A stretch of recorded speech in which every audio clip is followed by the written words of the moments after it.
So I didn't really get much yoga done. I was too busy like watching the dogs, playing with the dogs, trying to get them to come over to me.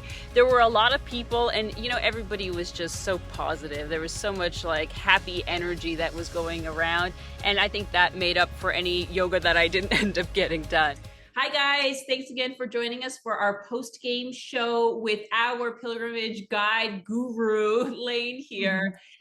We're going to be talking about episodes 4 and 5 and some questions that you guys have asked. So we're just going to jump right in. So first question, this was about boundaries. So we spoke with Sherry and she was talking about setting boundaries like with your dog. And it's something that I always had an issue with Moxie because she could be a little bit reactive to other dogs when she was on leash. So I guess my question here is what's sort of like that proper etiquette of when you're passing another dog, you guys are both on leash, you're coming at each other. Like, are you supposed to give way? Are you supposed to like cross to the other side of the street? Like, what are you really supposed to do in that case? Yeah, so this question has kind of like a lot of nuance. There's a lot of factors that kind of go into it, but the proper etiquette when passing another dog on leash is all about promoting a positive and stress-free encounter. You want it to go as smoothly as possible.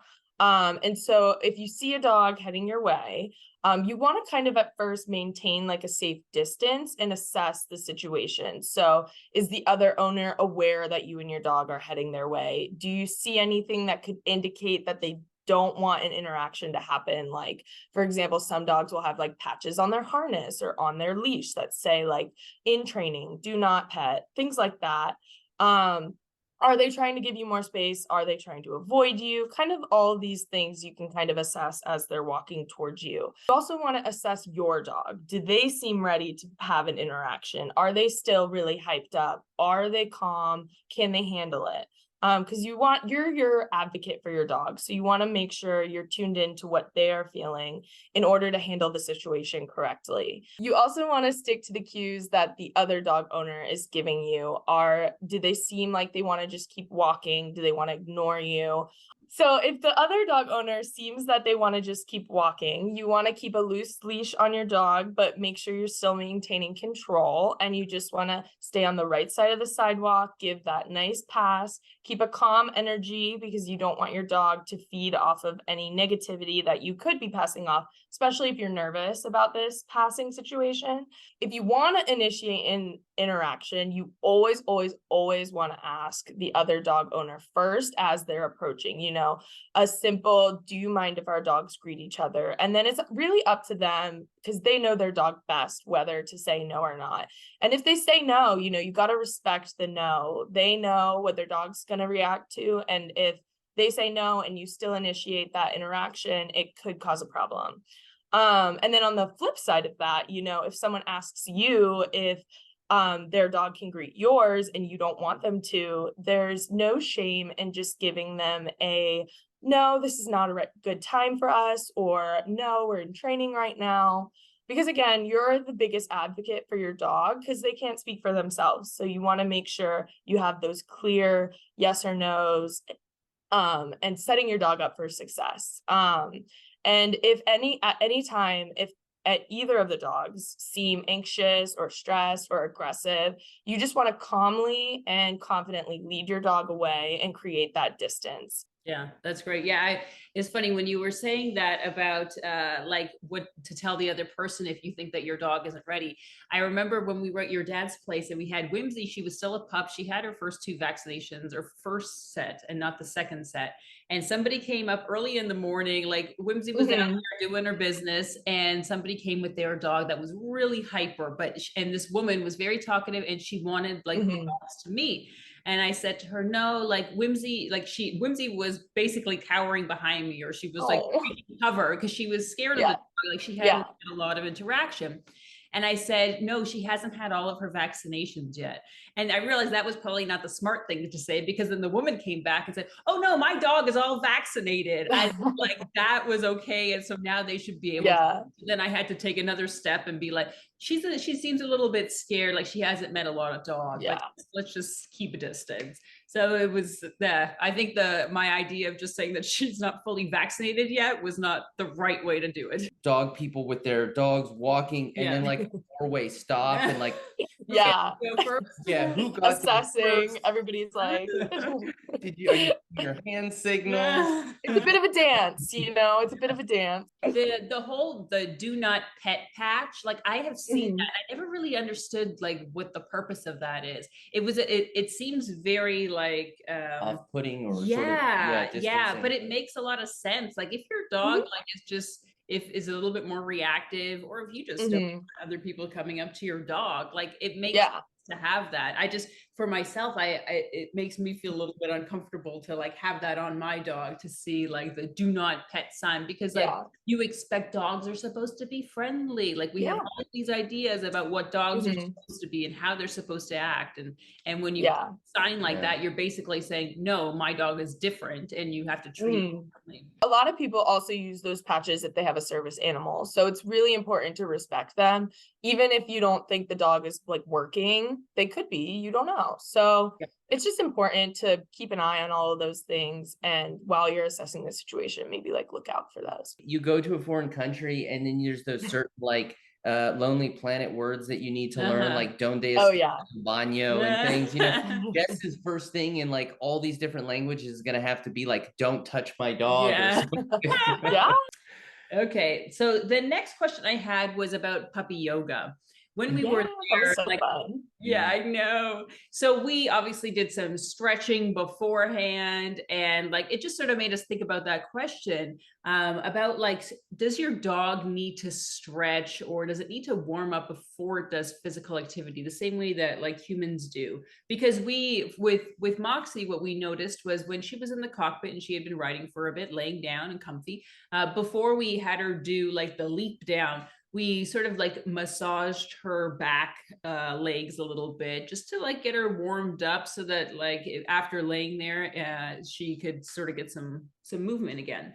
Is that something that's necessary, or do dogs somehow, are they able to just leap right into an activity? Yeah. So just like humans, dogs can benefit from a little warm up, especially before like vigorous activities, agility, those kind of high energy dog breed activities. And it decreases, you know, the chance of injury. It gives you a little extra bonding. You could just do like a short, low impact walk, or a little bit of playtime can kind of warm up their muscles. And then like once you've done the walk, you can also do some stretches. You can play tug. That's like a good one to kind of get all their muscles moving. You can actually do this exercise where you lure a dog's head to touch their hip. So like if this was their head and this is their hip, you like lure them so they're like this. You want to do it both ways. If they know the bow command, that is also a good stretch. You have them do that a couple of times. It just helps like their flexibility going into these activities. However, not all dogs necessarily like require a formal warm up. It largely depends on age, breed, activity level. For example, like a high energy breed that is competing in agility is going to need a little bit more of a warm up than a companion breed like a Chihuahua that's just hanging out all day. But it is a good idea if you're going to do some like hardcore exercising of your dog to give them a little bit of a warm up. We had a case on our way north with Moxie where she leapt down. She had been, you know, in her cockpit, sort of laying down, relaxing for an hour and a half or so, leapt down, and we noticed a little hitch in her step. And it, you know, it was just a pulled muscle and it went away. It was fine. But that was sort of the last time where we would just, okay, you know, dismount without sort of taking that into account. And so as Jess described, we'd have her stand up in the cockpit. We'd massage those hindies, you know, just for 30 seconds, 30 seconds, you know, let her kind of get a little bit of movement there before doing an activity. And I think we're finding with Whimsy something similar. I mean, she's a puppy, so she basically do whatever she wants. And she does not care. She's like, I'll sleep like this, whatever. But when we pull up to a location, and maybe this is puppiness, maybe it's, you know, personality, but Whimsy is like bonkers excited when we get someplace. So it gives us a little bit of a momentary anxiety because it's like suggestive that like she's been doing something, meaning the riding that she didn't like, and now, you know, but what we've determined is she's basically like, we're someplace, there's new smells, there's something, I'm super excited. So my whining and stuff is just the expression of get me the heck off of this thing so I can go explore. And so this is an example of like, you let her down and she's gone, right? She's and she's like at full speed. And were she not a puppy where it's sort of, you know, her physiology is like she's still growing, she's got a little flexibility, but yes, I understand what you're saying. Had an older dog that, you know, you do need to think about that first. So when we were at the West Side German Shepherd Rescue, we were seeing the dog trainers like walking the dogs out front, and like they seemed really connected. You know, when they brought them out, like the dogs were behaving really well and they were training. And so it just sort of made us think about that question, especially because there have been many circumstances where the dogs seem to love Greg more than they love me when we go and visit. But the question more is, like, do dogs imprint on just like one person? Like if you have a family like me and Greg and Whimsy, like is Whimsy always going to love me more than she's going to love Greg? Or do they like love their full pack? Okay. So again, this one kind of has a little bit of nuance as well. So the imprinting behavior in dogs is essentially how they bond with the people around them, different animals. But it's not to be confused with the imprinting that we think of when we think of like baby ducks that like imprint on, you know, their mother or an unsuspecting human, and then they're like dialed in and not, you know, thinking about anything else. What we often call imprinting behavior is generally just means bonding with dogs. So I think that's kind of important to make that distinction, because initially when you think imprinting, you think of that baby duck kind of situation. And so dogs do typically pick kind of one or two dogs. So dogs do typically pick like one or two humans to bond with, although they can love like many people in a family. And each dog is different, and some breeds have stronger like loyalty ties than others. But the human that they're bonded to will typically stand out because they fulfill what the dog is looking for. So whether they're a source of food or shelter or safety, or sometimes it just means they're like the most fun, you know, person to them. And typically it's the person that takes the brunt of the training responsibilities, because training is a huge source of bonding with dogs. And the human imprinting stage typically happens in puppies, but older dogs can still form deep bonds. So if you have a rescue, you know, the imprinting process will continue up throughout the dog's life as they meet new humans and meet new animals, as they're bonding with all these different types of people. And dogs, you know, they're incredibly adaptable and can form strong bonds with multiple people. While they may even have that primary caretaker, they can certainly develop relationships with others. And for example, like I share my dog with my long-term boyfriend, and I wouldn't necessarily say she is more strongly bonded to one of us or the other. I find typically she'll look to him for things like guidance, but more so will look to me for things like snuggles and comfort, you know? So it kind of depends on the dog's situation, and the way you like the secret to building a bond with a dog is really just time and attention. So if you're trying to build a bond with a dog, you want to give them that attention. You want to train them, you want to groom them, you want to spend time with them, because that's how they're going to bond with you, and that's how you're going to build that connection. And not only does it help your dog trust you, you know, it helps you learn their personality. You'll learn, you know, the little tics that will potentially set them off or means they're uncomfortable. And then going back to kind of the on-leash dog situation, you're more in tune to assess situations like that. Because yeah, it did make me think both Moxie and Whimsy, they're very different in what they looked at both of us for. And like at the beginning, like I felt like when we first got Whimsy, I was doing a lot more with her because Greg was working and he was at the computer all the time. And I was the one that was feeding her and taking her out and doing all more of it. And so she really got to me and bonded with me very quickly. And then when Greg started, when Whimsy got a little bit older and could do more playing and had more energy, then Greg would be playing with her. And then he'd look over to her all the time. She would look over to him all the time to want to play. Yeah. It started to build that bond. So it was interesting. And then she starts looking at us for different things. So Sam with the SUP, the stand-up paddleboarding with dogs, she was doing it at Liberty Bay Bell. It's always dangerous when you try and place geography to things. I know. Because you flip it like names. more often. Oh, so just don't worry about where it was. Okay. It was in San Diego. It was a little bay area. It was in a bay. With water or yeah, not? I believe so. It was beautiful. Yeah, it was a lovely area. But it did make me think about like salt water for dogs and what it does to their fur and drying out their skin, because we actually just had an experience with Whimsy. We went, where were we? It's here in Nevada. Don't try and... The geography, Jessica does not have a brain for remembering Nevada, where things we were occurred. at Walker Lake. I remember we were at Walker Lake, and it's saline. salty. It's saline. And so Whimsy went in for a swim. She lapped at it for a little bit and realized it was salty, so she stopped it. But she still played in it. And then we went swimming. And by the time we came out and we dried, like there was salt on our bodies, obviously. Crusty. Yeah. And her fur got a little bit salty, but the next day, like she was fine. Like it looked great. So is there something that we need to do? Like, should we have washed her in fresh water after the fact? Like, is it good for their skin and fur? Like, what's the thought?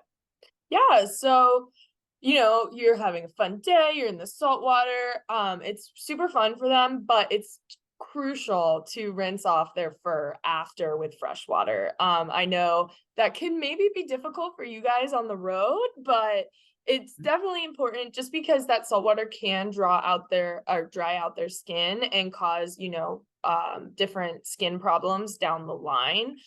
You can also put like a little coconut oil, you know, on their paws or their nose, or if there's any areas that seem dry.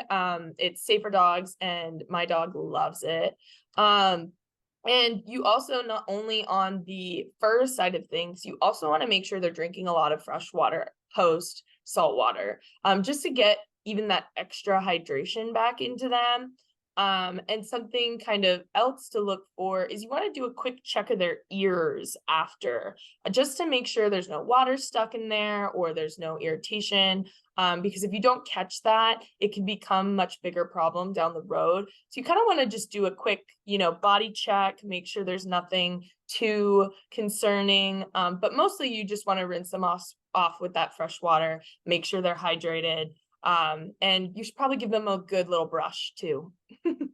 Yeah, that makes sense. Yeah, because I did notice that she did seem dry, and then later on we did get her into some water, so that was good. But like, I think that makes a lot of sense. Well, and this is a tricky thing, right? We carry 8 liters of water. Drinking water, bathing water. Yeah, and that's got to last for the whole like night and next day or next morning of wild camping.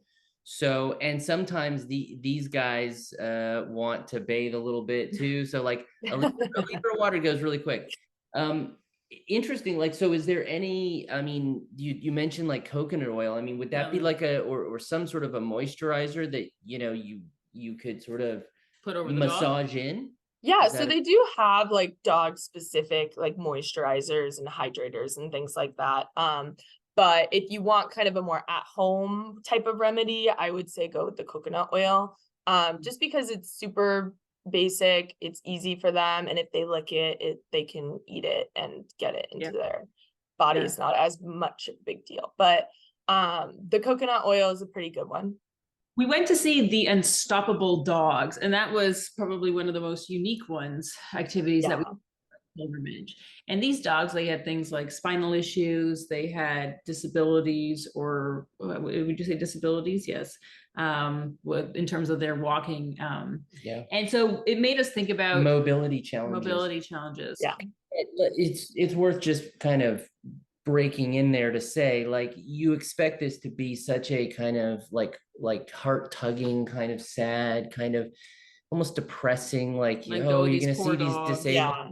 like that's gonna really suck. Mm-hmm. And it didn't at all. It was the most uplifting, inspiring, like just beautiful thing. Yeah. These dogs were just phenomenal. They were like off-roading in their wheelchairs. Yeah, I they could were like tell. knocking They into were each other. hype. They It would was awesome. flip I over loved and they it. just wait. They would just wait Kinda until like Debbie came and like pit lifted crew, them up. pit crew.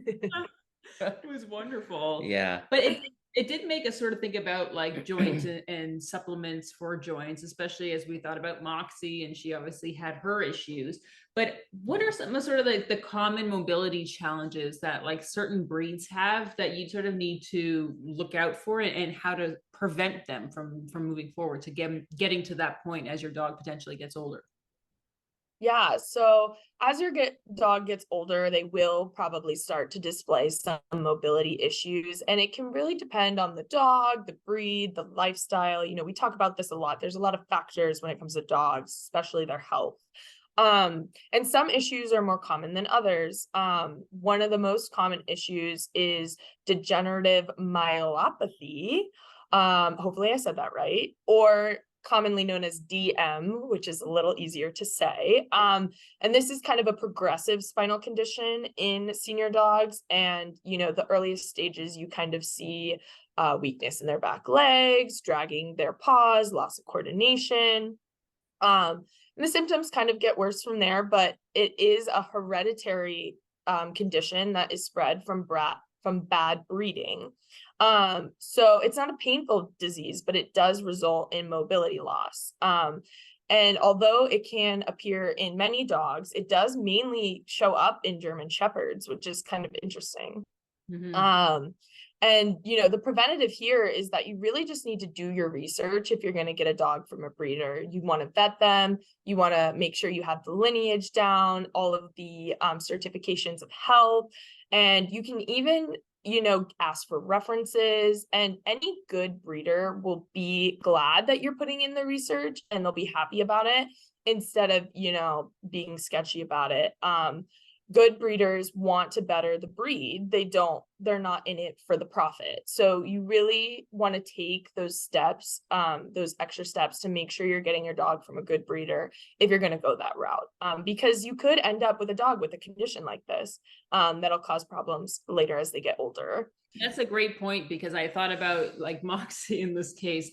So we got Moxie from a guy who had two shepherds who were supposedly like, we didn't know anything. We saw the puppy, saw the puppies. It was basically he talked a good talk. To be honest, like, did we check documents and stuff? Like, no. He said that they were registered in the States with the Kennel Club. I don't know, but anyhow, so when we got Moxie and we brought her in, we brought her to a different vet at one point. She needed x-rays, and that vet, I guess in the translation or whatever, she was Spanish speaking Guatemala, but she was talking to me in English, and what she said is that Moxie was poorly made, as she wasn't genetically well, you know, and that's what what you're sort of mentioning about the fact that like we had no idea what her genetic predispositions were for these types of illnesses, and she did end up having a spinal issue, and she did end up having issues with her knees, and so all of that sort of came into play, and we had no idea. And I guess that's what you would sort of get if you were to get a dog from a rescue or a backyard breed and had no idea. Another kind of mobility issue that we run into is called intervertebral disc disease, or IVDD. A lot of these have acronyms, which is helpful. So this is kind of a spinal condition like a herniated or slipped disc. So this one kind of can happen suddenly and usually happens after a period of activity. So dogs will show like an immediate sign of distress. And breeds that struggle with this, you know, the Dachshund, the Corgi, all of our long spinal friends, are at high risk for this However, you just have to keep an eye on them, especially as they get older. You want to limit them jumping off and on the bed and off the couch and doing any crazy, activities. Just because you have to be aware, especially with breeds like a dachshund and a corgi, when their spine is so important to their little bodies. And so, once, if that does happen, it is, I don't want to say like an easy fix, but you can put them in a back brace. It'll help kind of stabilize them, stabilize the muscles, and limit the range of motion to allow the disc to heal. So it's not like a lifelong thing they'll have to deal with. It's just kind of more of a injury. So one of the most common mobility issues in dogs is hip dysplasia. It's one of the most common orthopedic conditions in dogs and the leading cause of hip pain in dogs. And there are multiple stages of hip dysplasia based on the severity of the hip joint, like malformation, and its impact on the dog's mobility. So the symptoms worsen over time, but early signs can be detected even in puppies. So typically, if your dog is having hip issues early on, you want to get them into a vet so you can get a protection plan kind of started. So this is one of the big mobility issues that can benefit from supplements. And there are a number of top quality brands kind of on the market right now that have great hip and joint supplements, like Zesty Paws, who I know is a fellow sponsor here. And you just want to make sure you're checking the ingredients before you buy the supplements, because some supplement companies do use fillers that aren't the best. Now, we have looked back and said that in some of our zest to go out and do things, we might have overdone it with her earlier on, like as a puppy. And we are trying to sort of apply maybe that lesson learned here with Whimsy that, this dog is enormously energetic and active, but not, and let me just say, because I'm so proud. So yes, Tractive is another one of our sponsors, but so Whimsy wears her Tractive, and it gives you the activity thing. And so I set the goal at like her breed range was like 150 minutes to 300 minutes, and she's just been absolutely destroying it. Okay, and she's totals. Every locality that we go through, we get to see like within 50 miles of where we are, how does she stack up? And she is just destroying every locality. Is that a good thing that we say that though? But here's the thing, okay? She's a puppy, and I think that lesson learned, I mean, there is a difference between her being sort of independently active and sort of chewing on things and, scuffling around and crappling around to do stuff versus us taking her up the side of a mountain because we want to do a backpacking trip. This ties into the next question about mental and physical activity. So Greg had mentioned here about how our Attractive and how Whimsy is doing so great on these leaderboards and having all of this activity. Dominating. Okay. Dominating on hundreds of games. Hundreds of minutes of difference. Yes. Well, when we were at the High Desert Dog Sports, when they were doing the dock diving, everybody who we spoke to talked about how it's so nice to go and do this activity. The dogs can jump and swim and play and have all of that time. And then they come home and they are pooped, and then they can relax and they can lay down and they've had the activity that they needed. So the question, I guess, is how much activity, like, should it be mental? Should it be physical? Are they equal in each other and in the value that they provide to the dog? And what should we really be looking for? Yeah, so dogs thrive on physical and mental stimulation. I wouldn't say necessarily one is more important than the other. I would say they're definitely a team. Definitely getting a well-rounded, tired dog at the end of the day when you're trying to settle down. A general guideline is 30 minutes to 2 hours, depending on the breed and the age. So, companion breeds like Chihuahuas or Dachshunds, can kind of hover in that 30 to 45 minute range. But, high energy dogs, Australian Shepherds, things like that kind of need more towards the 2 hour range.